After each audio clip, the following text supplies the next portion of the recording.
पण ही गोष्ट देखील तेवढीच खरी आहे की ही निवडणूक ही प्रचाराच्या निवडणुकीपेक्षा नियोजनाची निवडणूक आहे. कारण इथे वेगवेगळे जे आपले मतदार आहेत हे कुठे गठ्ठ्याने आपल्याला सापडत नाहीत. काही ऑफिसेसमध्ये सापडतात, काही शाळा कॉलेजेसमध्ये सापडतात, पण ओव्हरऑल हे वेगवेगळे स्कॅटर्ड पद्धतीनं आपल्याला मतदार या ठिकाणी पाहायला मिळतात.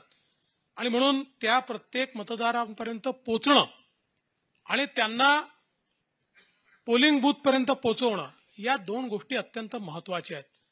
जो मॅनिफेस्टो या ठिकाणी किंवा जे परिचय पत्रक तयार केलंय ते प्रत्येक मतदारापर्यंत पोहोचलं पाहिजे. याच्यामध्ये काही आपल्याला प्रचार फेऱ्या करायच्या नाही आहेत, याच्यामध्ये रॅली काढायची नाही आहे, याच्यामध्ये काही खूप सभा आपल्याला घ्यायच्या नाही आहेत.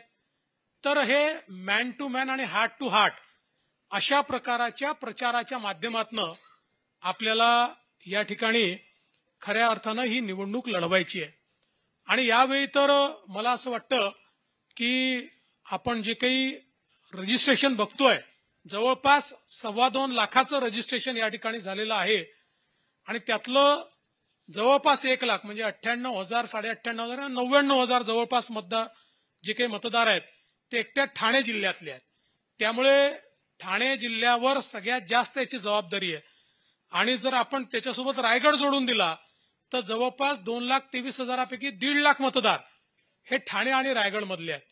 त्यामुळे या दोन जिल्ह्यांवर सगळ्यात जास्त जबाबदारी आहे. उरलेल्या जिल्ह्यांवरही जबाबदारी आहेच, पण या दोन जिल्ह्यांमध्ये योग्य प्रकारे आपण जर त्या ठिकाणी मतदान करून घेतलं तर मला विश्वास आहे आज ज्या प्रकारे निरंजन यांचा चेहरा ओळखीचा चेहरा आहे, लोकांमधला चेहरा आहे, त्यामुळे जेवढे जास्तीत जास्त मतदार हे आपण मतदान केंद्रापर्यंत नेऊ तेवढा मोठा फायदा आपल्याला निश्चितपणे होईल.